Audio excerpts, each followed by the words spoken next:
Shalom, salam damai sejahtera dalam Kristus. Sesuai anjuran dari Pemerintah Negara Kesatuan Republik Indonesia untuk mengurangi penyebaran COVID-19, GBI X Blessing meniadakan sementara ibadah di gereja hingga pengumuman lebih lanjut. Ibadah dapat dilakukan di rumah masing-masing. Melalui video ini, diharapkan jemaat dapat beribadah selayaknya menghadap kepada Tuhan Yesus Kristus dengan penuh sukacita. Selamat beribadah, Tuhan memberkati. Shalom, selamat pagi Bapak Ibu Saudara sekalian. Pagi hari ini, hari Minggu tanggal 26 Juli 2020, kita boleh bersama-sama beribadah kembali di rumah masing-masing. Mari kita siapkan hati kita mau berdoa terlebih dahulu sebelum memulai ibadah hari ini. Terima kasih Tuhan, terima kasih buat berkat-Mu, buat perlindungan-Mu, buat penyertaan Tuhan.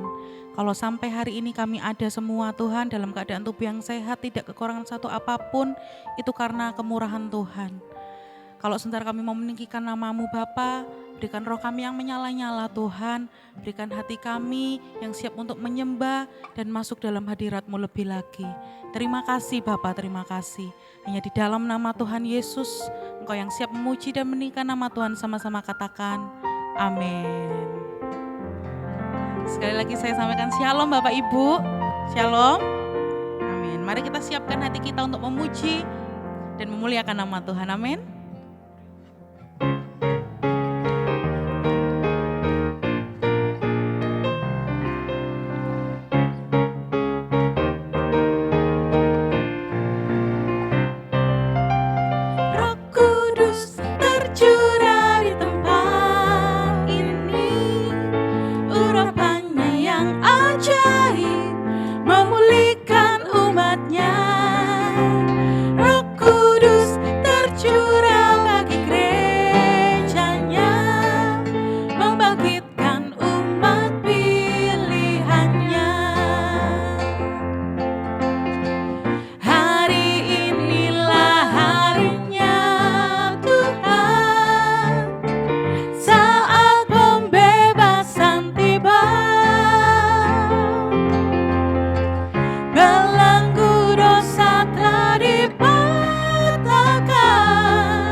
Tercurah Tuhan, amin.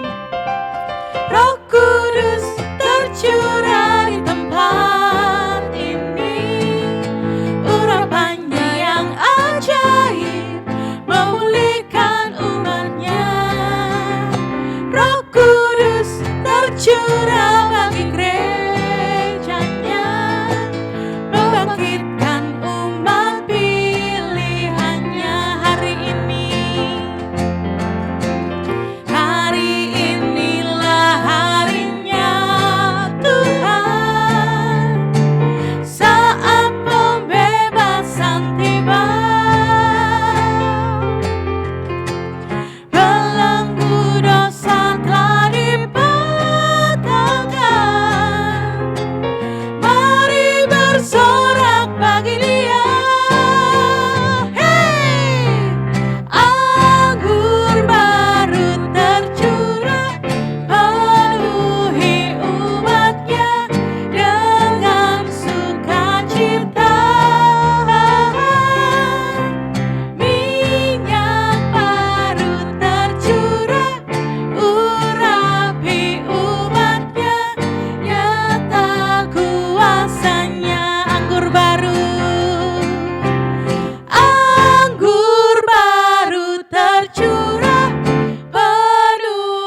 percaya Bapak Ibu ada sukacita? Amin.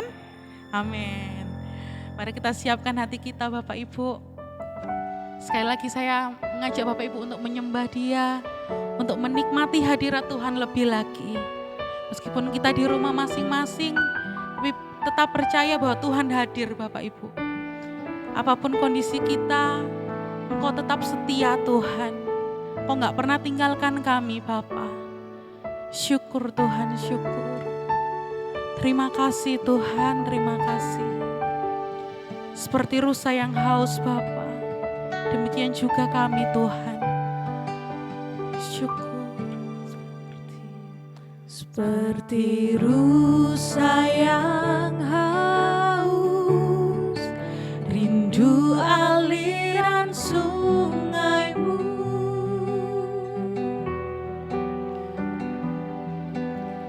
Hatiku tak tahan menunggu-Mu.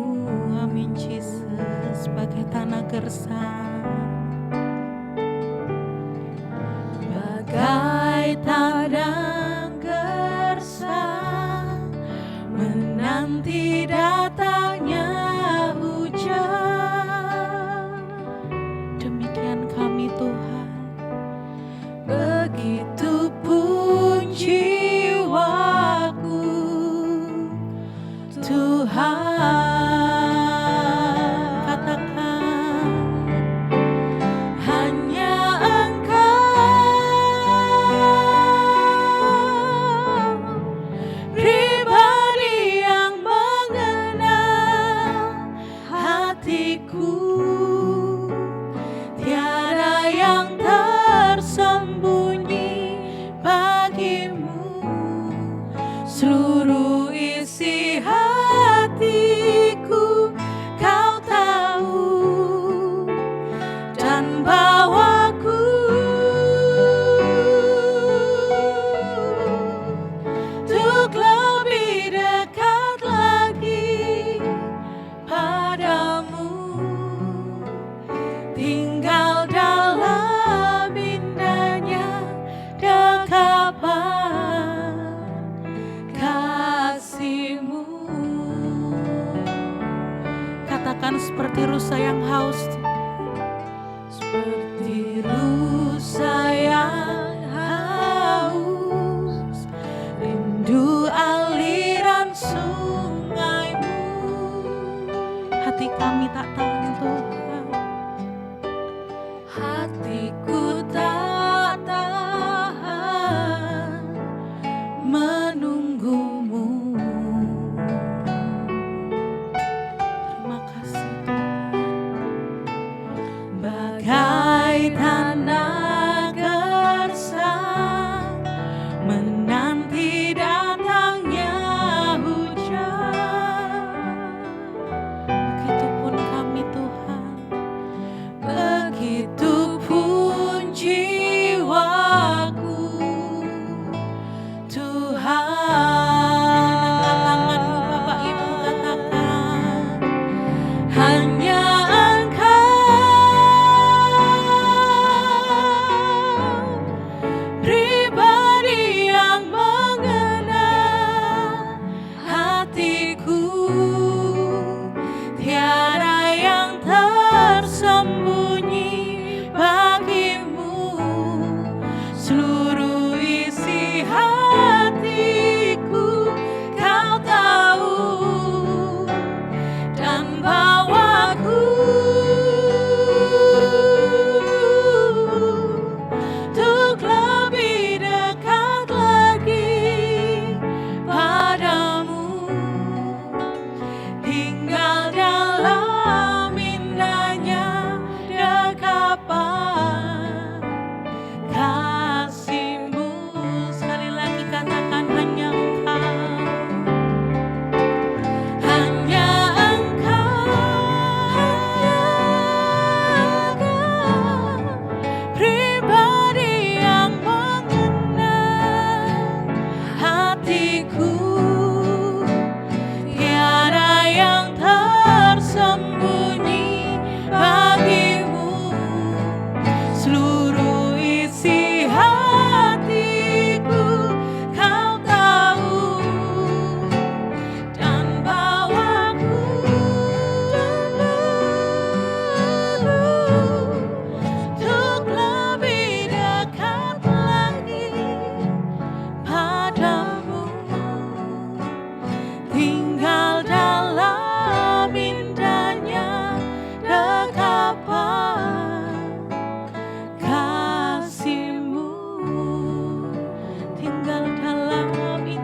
Ini kesempatan kita untuk mengucapkan syukur, rasa terima kasih kita buat penyertaan Tuhan, buat perlindungannya yang nyata sampai hari ini.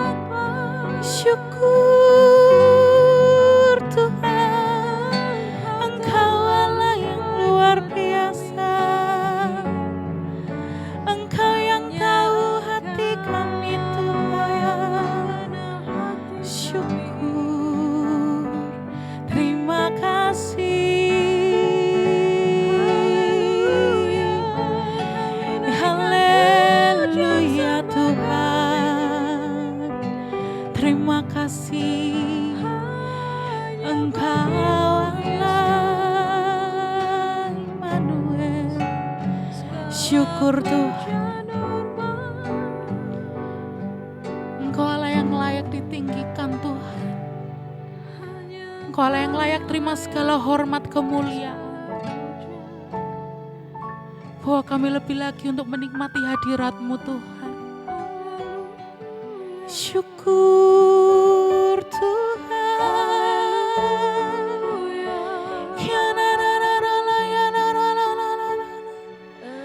Kami bersyukur Tuhan. Syukur Tuhan.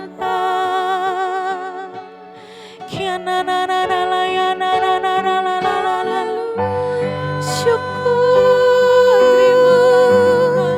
sebab Engkau yang layak Tuhan. Engkau yang layak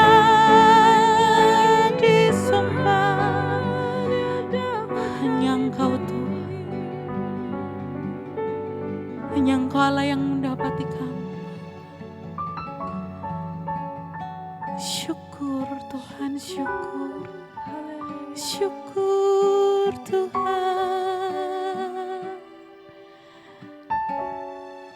Mari kita naikkan pujian ini sekali lagi Bapak Ibu, katakan hanya Engkau. Hanya Engkau, Jesus. pribadi yang mengenal hatiku. Tiada yang tersembunyi bagimu.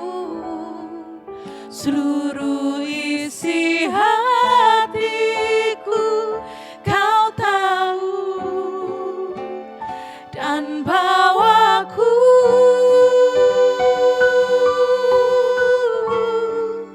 untuk lebih dekat lagi padamu. Tinggal dalam indahnya dekapan kasih-Mu. Sekali lagi dengan sungguh-sungguh katakan. Hanya Engkau,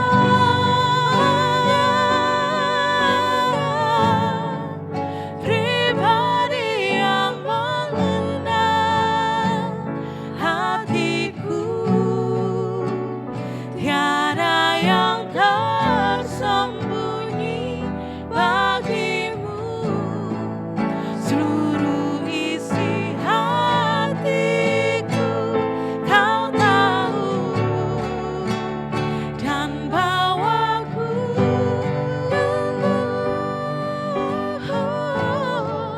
untuk lebih dekat lagi padamu. Tinggal dalam Yes Tuhan. dekapan kasih-Mu. Sekali lagi katakan. Tinggal Dalam indahnya dekapan kasih-Mu. Terima kasih Tuhan. Tinggal dalam indahnya dekapan-Mu Bapa. Segala puji syukur Tuhan hanya bagi Engkau Allah yang hidup. Kami sudah meninggikan nama-Mu Bapa. Kami sudah menikmati hadirat-Mu Tuhan. Kalau tiba saatnya kami mau duduk diam di bawah kaki Tuhan, Roh Kudus mampukan kami untuk mengerti setiap firman yang disampaikan pada pagi hari ini. Jadikan hati kami tanah yang subur Tuhan, supaya firman yang dibagikan tidak sia-sia Bapa, melainkan menjadi kekuatan buat setiap kami Tuhan. Terima kasih Bapa, terima kasih. Kalau 2 minggu berturut-turut Engkau ingatkan setiap pada firman-Mu Bapa, kami tidak boleh takut Tuhan, karena Engkau tidak salah Bapa. Karena kami percaya Bapa, bahwa yang terjadi hari-hari ini Tuhan, kami percaya semuanya mendatangkan kebaikan Bapa. Amin. Terima kasih Tuhan, terima kasih buat hari ini yang indah Bapa. Hanya di dalam nama Tuhan Yesus, Kau yang siap menerima kebenaran firman Tuhan, sama-sama katakan amin. Firman Tuhan pada pagi hari ini akan disampaikan oleh Bapak Robert Cahyono. Shalom, jemaat yang dikasihi Tuhan. Hari-hari ini kita ada dalam satu situasi yang bisa dibilang tidak nyaman. Tapi justru dalam ketidaknyamanan ini kita tahu bahwa Tuhan punya rencana untuk kita semuanya.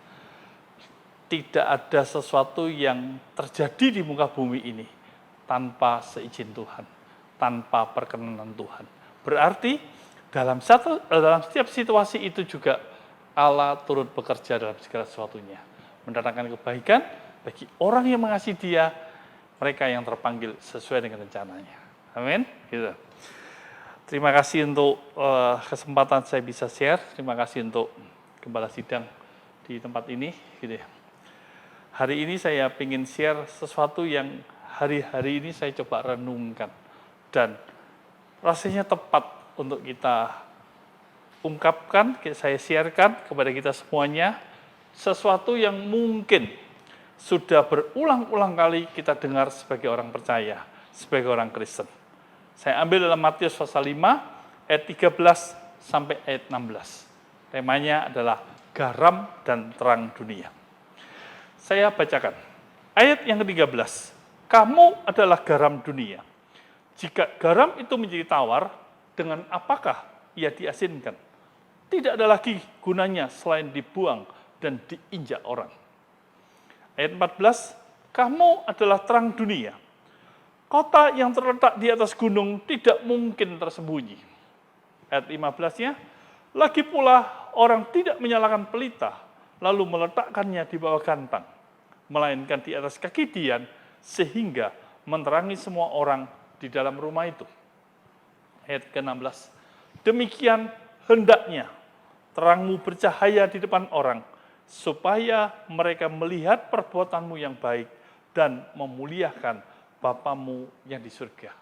Garam dan terang dunia, temanya.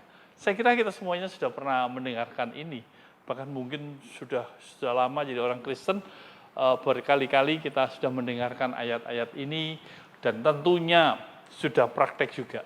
Tapi mari kita coba lihat beberapa bagian yang mungkin bisa berbeda dalam pemahaman kita. Mari kita belajar satu persatu. Kamu adalah garam dunia. Kamu adalah terang dunia.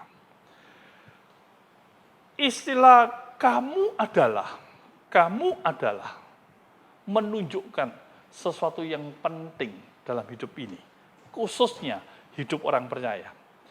Karena ini bukan hanya dalam peranan, tetapi identitas.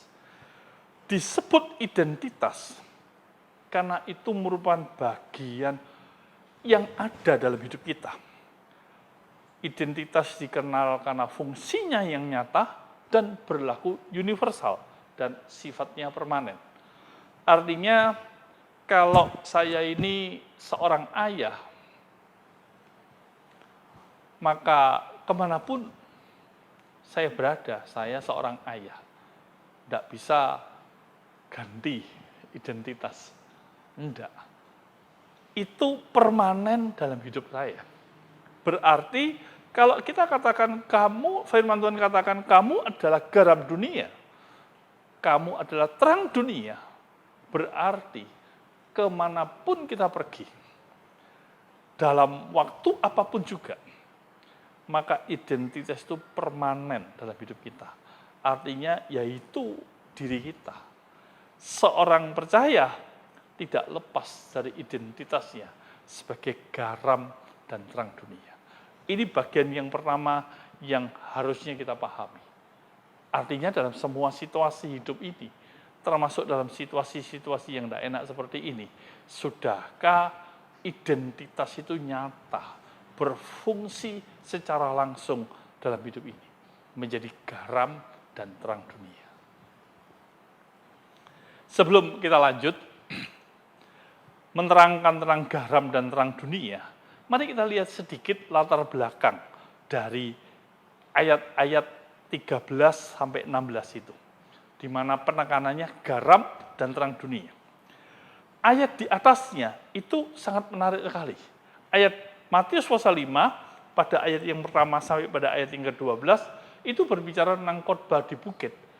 Berbicara soal pengajaran yang paling dasar yang diberikan Tuhan Yesus kepada murid-muridnya.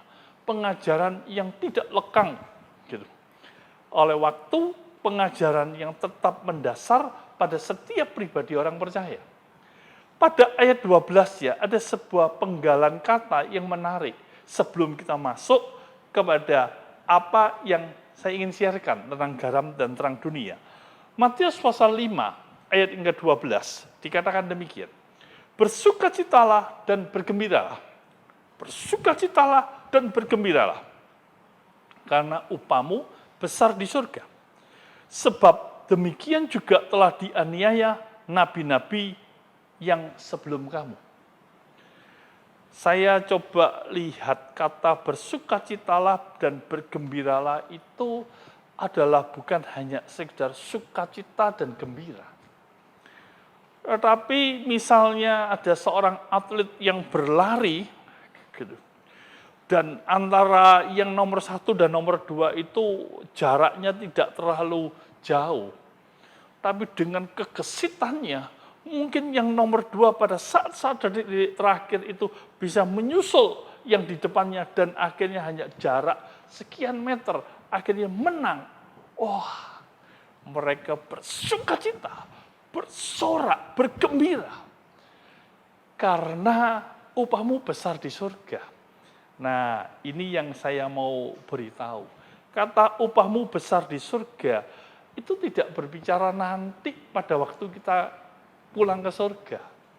Tapi upahmu besar di surga, kalau kita lihat dalam Matius pasal 3, ayat 1 dikatakan bertobatlah karena kerajaan surga sudah dekat.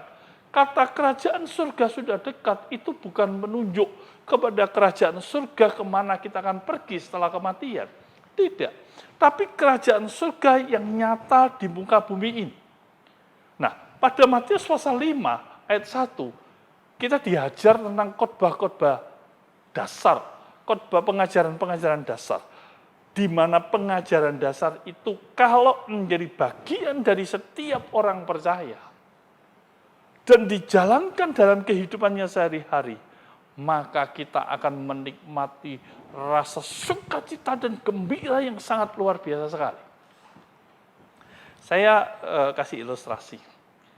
Dalam masa-masa pandemi ini, kami di gereja itu punya orang-orang binaan yang kami sebut sebagai keluarga prasejahtera. Biasanya setiap bulan sekali kami beri paket sembako. Gitu. Dalam beberapa bulan, jadi 3 bulan yang lalu, kami tambah sembakonya. Jadi bukan hanya sebulan sekali, tapi sebulan 2 kali.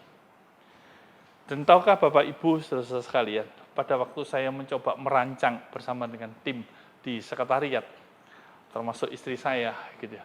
Kami merancang dan bukannya merancang, cari harga yang termurah. Gitu. Kadang-kadang kita belanja sendiri untuk dapat harga yang murah. Pada waktu kami kerjakan ini semuanya, ada sesuatu yang, senang, bangga, gembira sekali.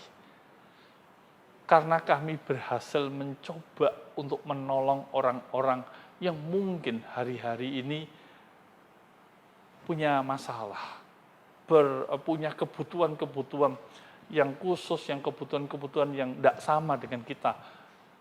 Pada waktu kami belanja, pada waktu kami memberi, mungkin nambahi waktu kerja, mungkin nambahi beban, tapi ada sukacita yang besar sekali yang dapat kami rasakan. Nah, demikian juga dengan kata sukacita ini. Sukacita dan gembira. Ada sebuah lonjakan emosi yang luar biasa sekali pada waktu kita melakukan khotbah di bukit itu. Bersukacitalah dan bergembiralah karena upahmu besar di surga. Bukan surga kemana kita akan pergi, tapi pada waktu kita menjalani hidup sebagai orang-orang berkerajaan surga itu. Sebab demikian juga telah dianiaya nabi-nabi yang sebelum kamu. Kata dianiaya bukan menunjuk sebuah kondisi aniaya fisik yang bisa terjadi pada orang percaya, tapi juga suatu kondisi tidak nyaman yang memprihatinkan. Sama seperti hari-hari ini. Bukankah ada satu situasi yang tidak enak sedang kita alami? Sebentar ada informasi tentang ini. Sebentar lagi ada informasi tentang itu. Satu informasi berganti informasi yang lain. Yang kadang-kadang bisa membuat kita cemas. Bisa membuat kita bingung. Nah ini maunya gimana ini? Gitu. Yang lalu sempat dipublish mungkin sampai akhir tahun. Gitu. Tapi ternyata informasi berikutnya bisa berkembang menjadi 2 tahun.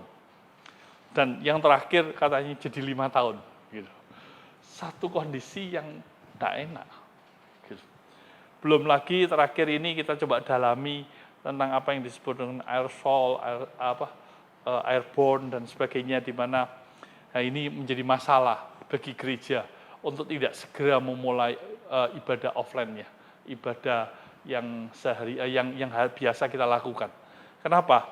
Karena sirkulasi udara yang tidak baik, memakai AC bisa menambah percepatan dan sebagainya dan sebagainya.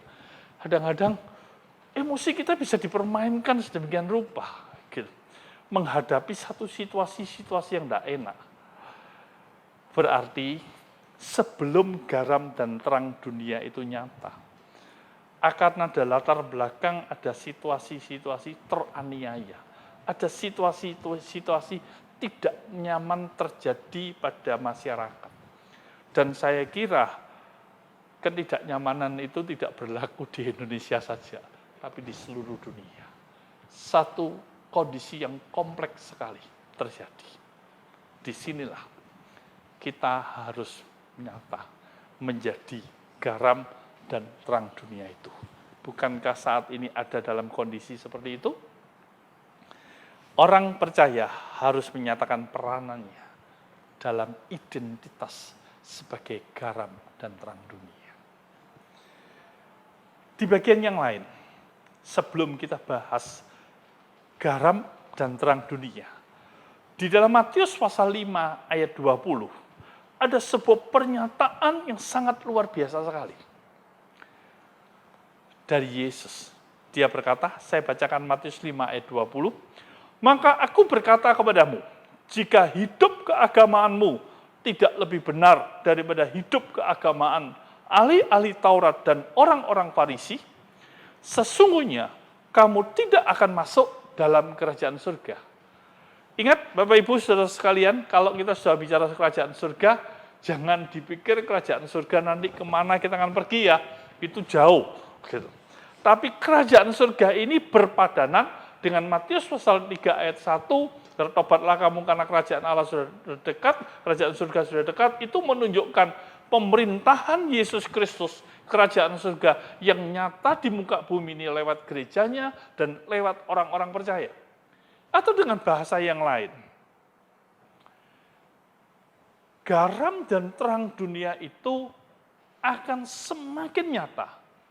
Bukan hanya dalam kondisi yang biasa-biasa saja, tapi dalam kondisi tidak nyaman, diperlukan peranan garam dan terang dunia itu menjadi kenyataan. Tapi di bagian yang lain, hati-hati. Bahwa jangan kita mengira kita ini orang yang beragama, tapi tidak mempraktekkan garam dan terang dunia, akhirnya jadi sama seperti ahli Taurat dan orang-orang Farisi. Yang tahu teori, yang tahu firman, tapi tidak melakukan apa-apa. Isaya cuma ngomong tok. Isaya cuma berteori. Isaya bisa membenarkan dan bisa menyalahkan. Bisa anggap ini dosa dan tidak. Tapi kita tidak bergerak apa-apa dan membiarkan situasi bertambah cemas. Apakah ahli Taurat dan orang Farisi itu? Matius 23 ayat 27 sampai 32 menjelaskan demikian. Celakalah kamu, hai ahli-ahli Taurat dan orang-orang Farisi, hai kamu orang-orang yang munafik, sebab kamu sama seperti kuburan yang dilabur putih, yang sebelah luarnya memang bersih nampaknya, tetapi yang sebelah dalam penuh tulang belulang dan berbagai jenis kotoran.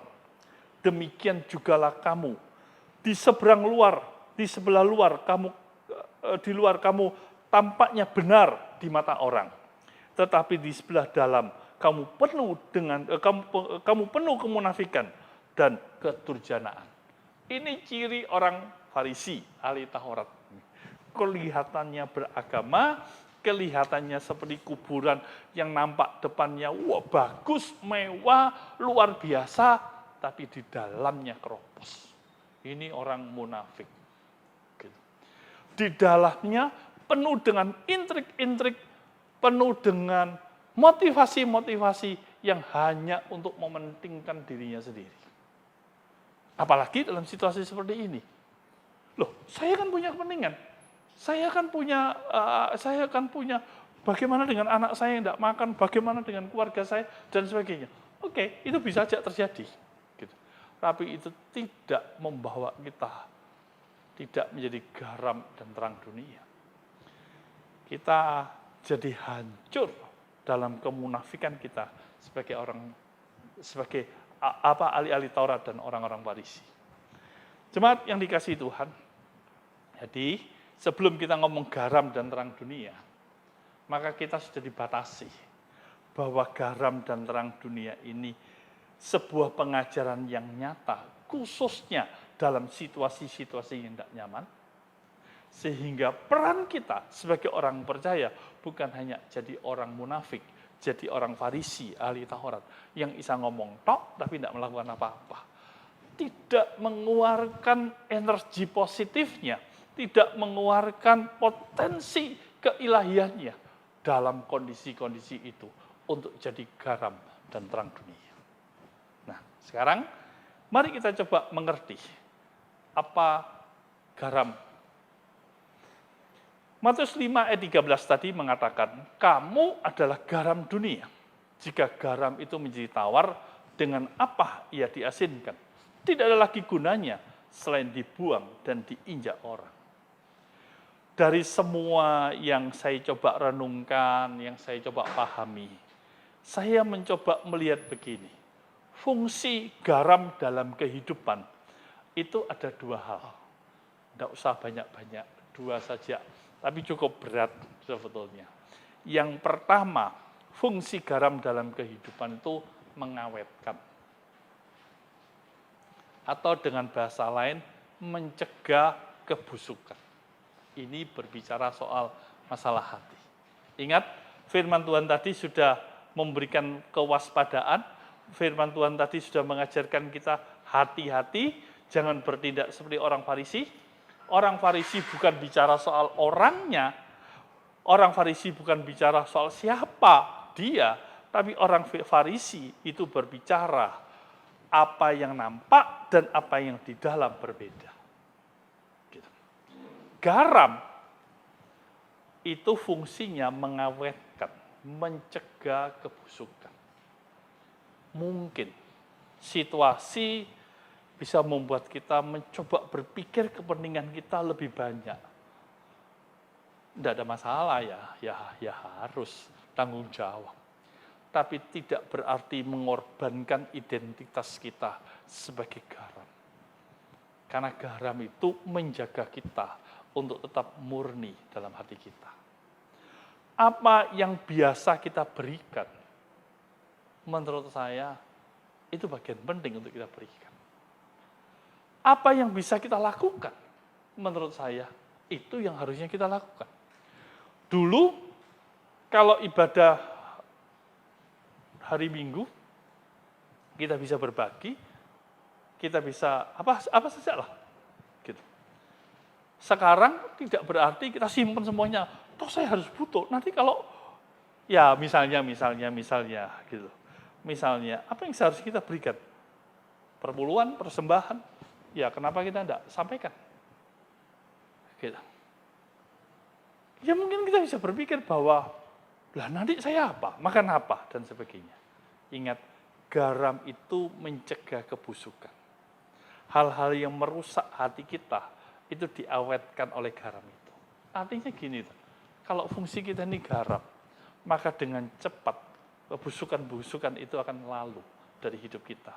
Sehingga hidup kita tetap dijagai oleh kebenarannya. Amin. Yang kedua, garam itu memberi rasa. Ini yang menarik sekali. Yang tadi mencegah kebusukan, tapi kalau memberi rasa itu mencegah ketawaran. Saya sebutnya sebagai sebuah keseimbangan hidup. Waktu saya renungkan, saya tertarik dengan ungkapannya orang Jawa. Orang itu harus punya rosoh, gitu, atau rumongsoh, gitu. Artinya gini loh, saya itu kadang-kadang lihat ya, apa saja kebijaksanaan pemerintah, gitu, selalu aja dikritik. Gitu. Ya kadang-kadang saya berpikir, yang kritik itu loh, kalau dia dikasih kesempatan, apa enggak sadar kalau dia bisa dikritik orang lain juga. Kenapa kita enggak mencoba rumongsoh, rosoh, bahwa tidak semuanya kita ini pandai. Tidak semuanya kita ini bisa melakukan banyak hal. Artinya ya ayo kita coba tenggang rasa. Menjaga keseimbangan dalam hidup ini. Kalau memang ini masa di mana pemerintah yang harus mengambil kebijaksanaan, menurut saya izinkanlah semuanya berjalan dengan baik. Biar ada 1-2 orang yang memimpin kita. Kalau ada yang sesuatu yang rasanya tidak jelas, ya kita bertanya.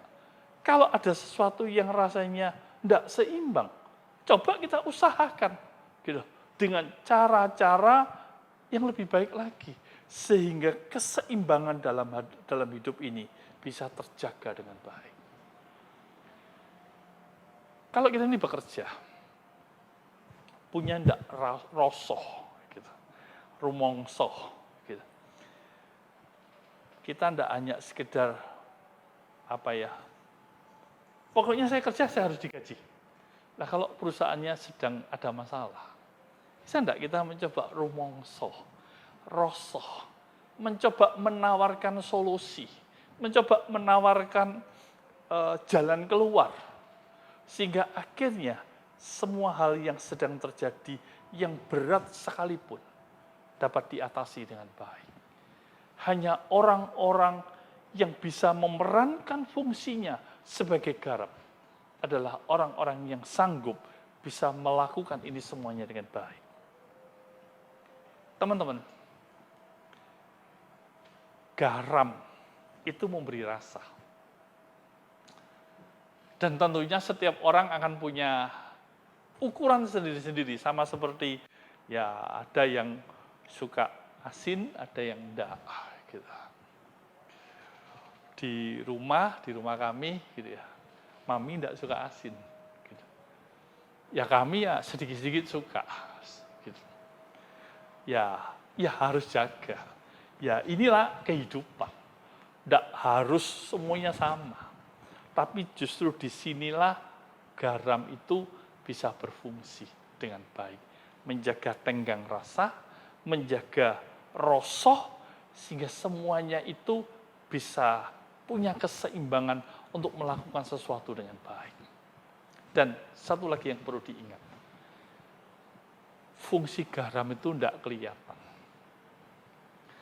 Kalau dia ada, tidak kelihatan. Tapi rasanya terasa. Gitu. Menjadi orang Kristen sebagai garam. Mungkin.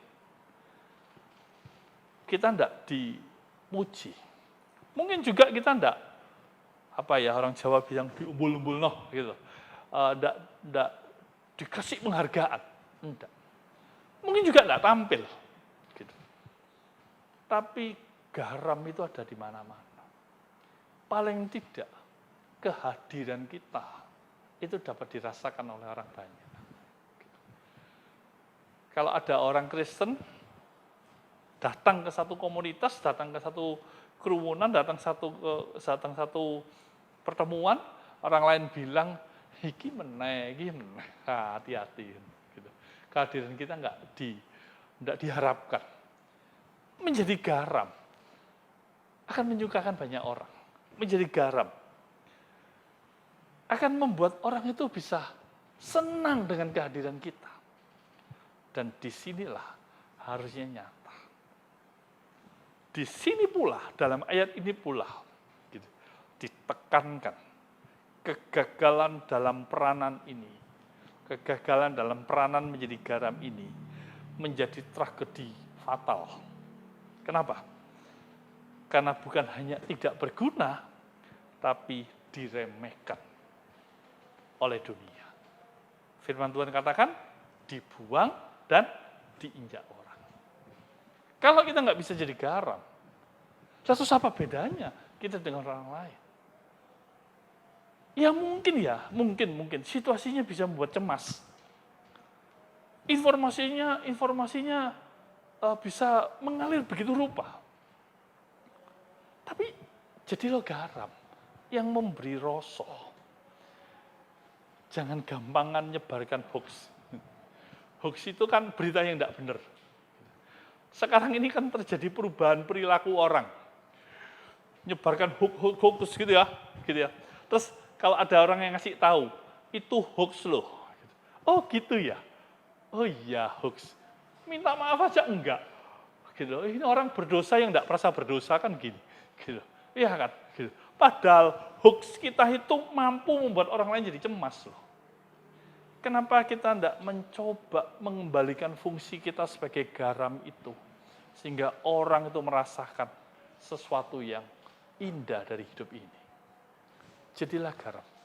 Khususnya bagian yang kedua. Bagian yang pertama itu berbicara soal hati kita, menjagai hati kita, menjaga kumpulan kita untuk tidak busuk, tapi juga menjaga keseimbangan dalam hidup ini. Sehingga perkara-perkara jelek, perkara-perkara negatif, berita-berita buruk, dan sebagainya dapat kita selaraskan, dapat kita seimbangkan, sehingga orang tetap punya semangat, tetap punya iman yang luar biasa sekali. Itulah fungsi garam. Akan berbeda dengan fungsi terang.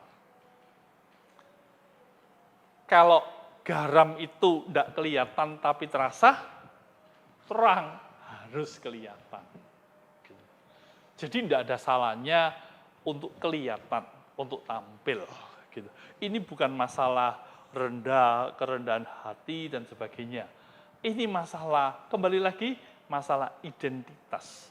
Ada kalanya kita bekerja dalam operasi senyap, operasi yang tidak diketahui orang, tapi ada dan terasa, tapi ada bagiannya. Kita menjadi kelihatan. Matius 5 ayat 14. Kamu adalah terang dunia. Kota yang terletak di atas gunung tidak mungkin tersembunyi. Lagi pula, orang tidak menyalakan pelita, menyalakan lilin atau lalu meletakkannya di bagantang, taruh di bawah. Tidak, selalu di atas, melainkan di atas kaki Dian, sehingga menerangi semua orang di dalam rumah itu. Dalam peranannya, terang itu kelihatan. Kelihatan tuh ketok, nyata. Nah, kelihatan dan nyatanya ini jangan dipikir soal tampilnya, menjadi pelopor, menjadi pemimpin. Oke, itu benar dan itu harus. Tapi menurut saya ada bagian yang penting dari fungsi terang itu, yaitu bicara soal transparansi. Transparan, jernih dapat dibaca orang. Gitu. Dengan cara memberi manfaat dalam teladan hidupnya. Bapak, Ibu, saudara-saudara sekalian, banyak orang ingin jadi pemimpin. Tapi tidak banyak orang mencoba membuka dirinya sebagai pemimpin yang transparan. Gitu. Yang manfaat-manfaat kepemimpinannya dapat diteladani oleh banyak orang. Dalam identitas sebagai terang dunia, maka jelas kehidupan yang jernih, yang transparan, itu menjadi kekuatan utama. Bukan soal tampilnya, gitu. Tapi orang bisa melihat dan meneladaninya. Karena apa? Fungsi terang dalam kehidupan itu mengatasi ketakutan. Yang pertama. Seperti yang saya katakan tadi, sedikit bersinggungan dengan fungsi garam.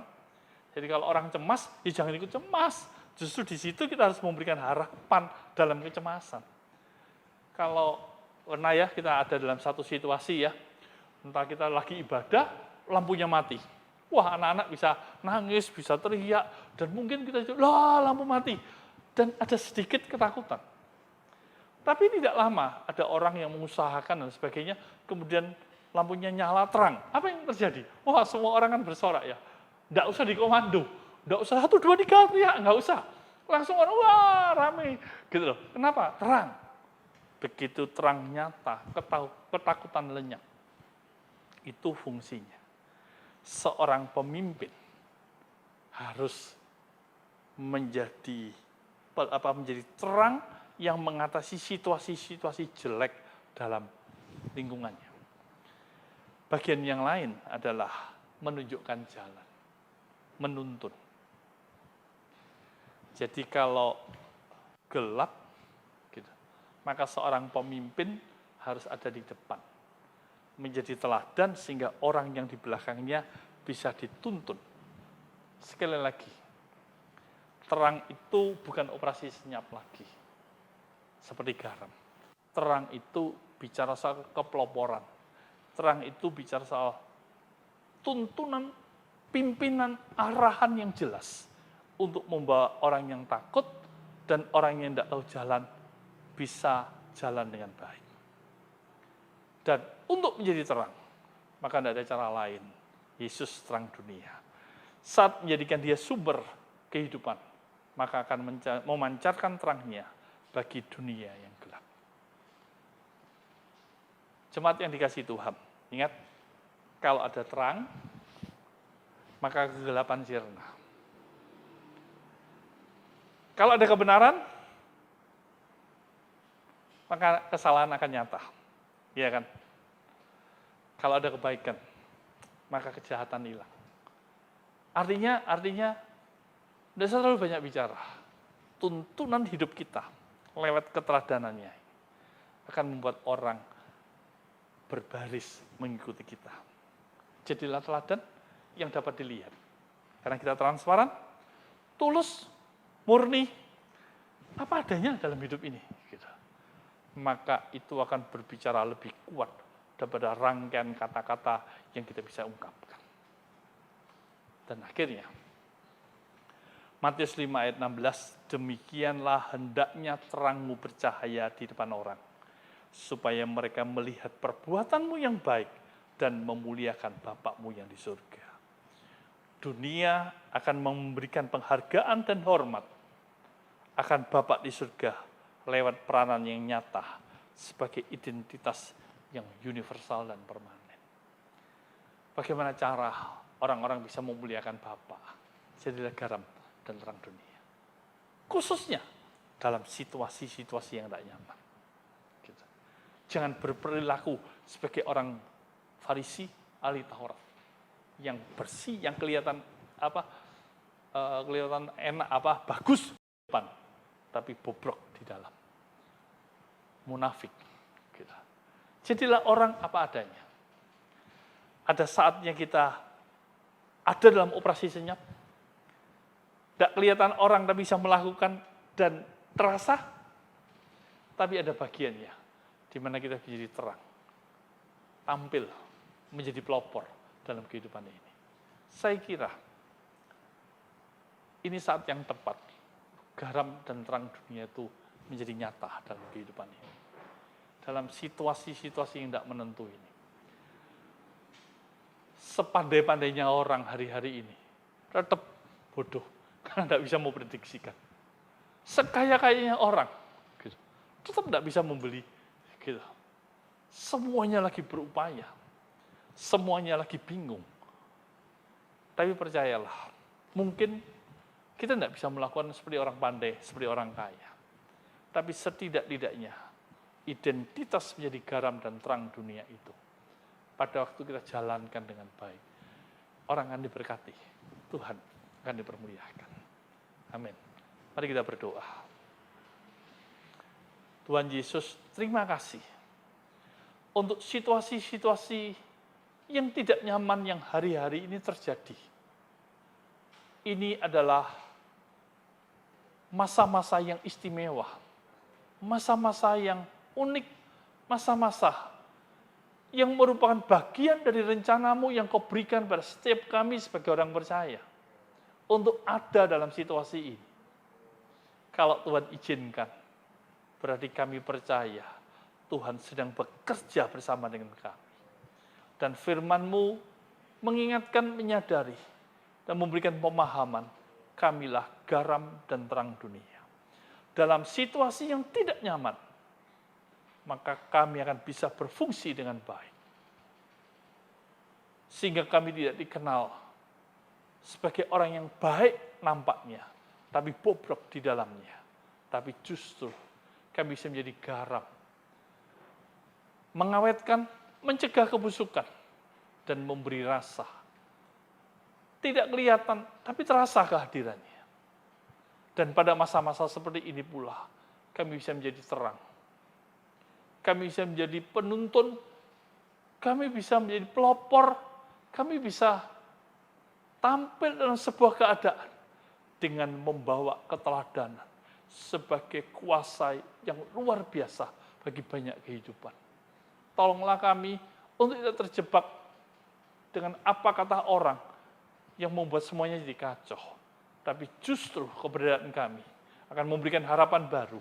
Justru dengan keadaan kami akan menuntun orang dalam satu situasi-situasi yang tidak nyaman. Tapi akhirnya mereka melihat Tuhan dipermuliakan dalam hidup ini. Kami menyerahkan hidup kami dalam tangan-Mu, dan Engkau akan berbicara lebih banyak lagi.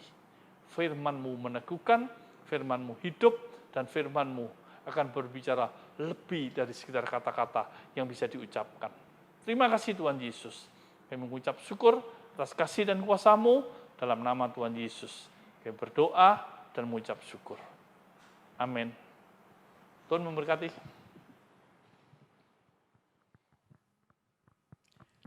Puji Tuhan, Bapak Ibu Saudara sekalian, pagi hari ini kebenaran firman Tuhan mengajarkan kepada kita supaya kita bisa menjadi garam dunia dan menjadi sinar, menjadi terang buat dunia ini. Saudara, apakah Bapak Ibu Saudara merasa bahwa kalau hidup kita belum memiliki bisa menjadi garam, berarti hidup kitalah yang harus digarami terlebih dahulu. Firman Tuhan yang akan menggarami kita supaya kita benar-benar melalui kebenaran firman Tuhan, kita melakukan firman Tuhan, maka kita akan menjadi garam. Kemudian hidup kita akan menggarami orang lain supaya sungguh-sungguh hidup kita menjadi teladan. Ya, supaya kita membuat orang lain tidak menjadi busuk, tetapi kita menggarami mereka supaya mereka diubah oleh Tuhan karena teladan yang kita berikan sebagai garam dunia. Yang kedua, supaya kita menjadi terang. Ya saudara, dalam keadaan gelap apapun, kesulitan apapun, kitalah yang menjadi terang buat orang-orang yang ada di sekitar kita supaya hidup kita menjadi berkat. Ya, mari kita berdoa pagi hari ini supaya sungguh-sungguh hidup kita menjadi garam dan menjadi terang. Mari kita berdoa. Bapa di surga, pagi hari ini kami sungguh bersyukur kepadamu. Engkau Bapa yang baik, Engkaulah adalah garam yang menggarami hidup kami ya Tuhan, supaya hidup kami tidak menjadi busuk karena hal-hal yang salah, yang melanggar firman-Mu, supaya hidup kami digarami terlebih dahulu oleh firman-Mu. Dan kalau kami sudah menjadi garam, maka hidup kami akan menggarami orang lain yang ada di sekitar kami, supaya kami menjadi teladan buat mereka dan memberkati hidup mereka. Dan kesulitan mereka, kalau mereka hidup di dalam kegelapan saat ini, masa pandemi ini ya Tuhan, kami percaya Tuhan akan menjadikan hidup kami juga menjadi terang buat mereka, menerangi hidup mereka supaya mereka mendapatkan terang, mereka mendapatkan kekuatan yang baru, dan mereka hidup berkemenangan di dalam Engkau melalui hidup kami. Bapa di surga, kami bersyukur kepadamu, kami berdoa untuk hamba-Mu Pak Robert Tuhan pagi hari ini yang sudah menyampaikan firman-Mu. Biarlah Tuhan pakai hamba-Mu ini Tuhan, terus Tuhan mengurapi hamba-Mu, terus pakai dalam pelayanan. Biarlah Tuhan melalui pengurapan-Mu, hidup hamba-Mu menjadi berkat dimanapun hamba-Mu melayani, dimanapun hamba-Mu berada, hamba-Mu menjadi berkat Tuhan. Berkati keluarga hamba-Mu, berkati dalam perlindungan Tuhan, dan berkat Tuhan dalam hidup keluarga hamba-Mu. Kami bersyukur kepadamu ya Tuhan. Pagi hari ini kami juga berdoa buat anak-anak Tuhan, buat jemaat X-Blessing. Tuhan lindungi dan Tuhan naungi dengan kuasa darah-Mu Tuhan, supaya seluruh jemaat X-Blessing dalam penyertaan dan perlindungan Tuhan. Juga anak-anak Tuhan dimanapun mereka berada, juga Tuhan melindungi. Tuhan menjauhkan dari virus, baik virus corona maupun virus apa saja. Hamba-Mu berdoa juga untuk anak-anak Tuhan yang diserang oleh virus, baik virus yang lain Tuhan, Engkau tolong, Engkau jamah Tuhan. Tuhan, Engkau nyatakan kuasa-Mu buat dan untuk anak-anak Tuhan yang lain Tuhan. Saat ini yang sakit, yang berada di rumah sakit, Tuhan jamah, Tuhan nyatakan kuasa-Mu, Tuhan Engkau nyatakan mujizat-Mu, Engkau berikan kesembuhan di dalam nama Tuhan Yesus Kristus. Beri kesembuhan, baik yang sakit di rumah Tuhan, Tuhan nyatakan kuasa-Mu, Tuhan sembuhkan juga. Jamah dalam nama Tuhan Yesus Kristus. Tuhan yang mengalami penyumbatan juga Tuhan, pada batang otak Tuhan Kau juga jamah nyatakan kuasa-Mu, Tuhan pulihkan, Tuhan sembuhkan di dalam nama Tuhan Yesus Kristus, supaya mengalami kesembuhan. Yang pada syaraf-syaraf pada tulang belakang, pada dada bagian depan juga Tuhan jamah, semua syaraf-syarafnya Tuhan Engkau nyatakan kuasa kesembuhan-Mu Tuhan. Dalam nama Tuhan Yesus, tolong juga dokter dan perawat yang menangani COVID ini Tuhan, Kau lindungi mereka Tuhan, supaya mereka terlindungi oleh kuasa-Mu, mereka tidak sampai tertular, bahkan Tuhan menyembuhkan yang sakit, Tuhan sembuhkan dengan kuasa-Mu di dalam nama Tuhan Yesus. Banyak yang sembuh, tidak ada kematian karena virus corona ini Tuhan. Kami bersyukur, berikan hikmat buat pemerintahan Pak Jokowi dan buat para menteri, semua yang menangani pemerintahan Indonesia, menangani ekonomi Indonesia, dan menangani masalah COVID ini Tuhan. Tuhan berikan hikmat, Tuhan sertai mereka supaya dapat segera terselesaikan. Tuhan bersihkan virus ini Tuhan dengan pertolongan Tuhan yang dahsyat. Pengampunan Tuhan ada atas Indonesia, kemurahan Tuhan, Tuhan nyatakan untuk Indonesia. Dan untuk negara-negara lain juga Tuhan nyatakan kuasa-Mu, pengampunan dan kuasa Tuhan dinyatakan. Bapak, kami sungguh bersyukur pada pagi hari ini Tuhan. Engkau berkati anak-anak Tuhan, jemaat X-Blessing Tuhan. Engkau berkati pekerjaan mereka, apapun yang mereka kerjakan dalam masa sulit ini Tuhan. Tuhan buka jalan atas usaha pekerjaan mereka supaya mereka diberkati. Mereka sungguh menerima berkat Tuhan. Kami sungguh bersyukur kepadamu. Saat ini kalau jemaat membawa persembahan mereka di hadapan-Mu, Tuhan memberkati semua persembahan mereka. Tuhan berkati supaya dapat dipakai untuk pekerjaan Tuhan, untuk kemuliaan Tuhan di X-Blessing. Kami sungguh bersyukur kepadamu ya Tuhan. Engkau Bapa yang baik.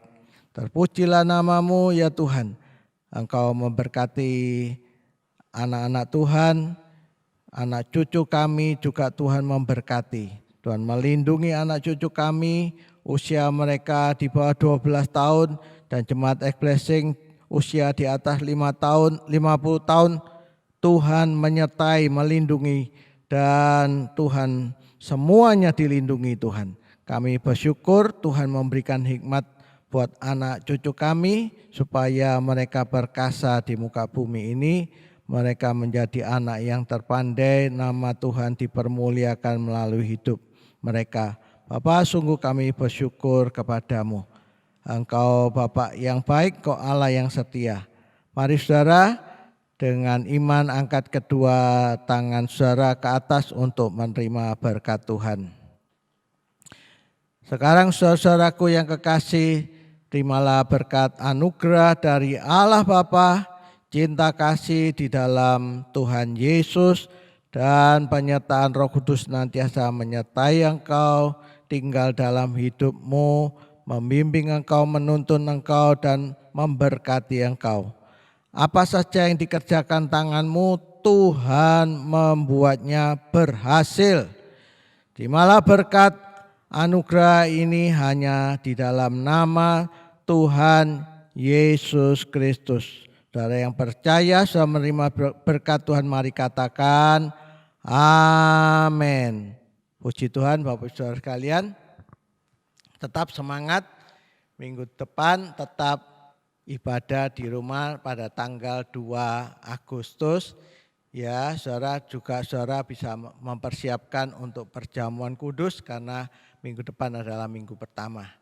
Ya, juga bawa saudara persiapkan puluhan saudara, persembahan saudara, semuanya dibawa dalam rumah Tuhan. Tuhan Yesus memberkati.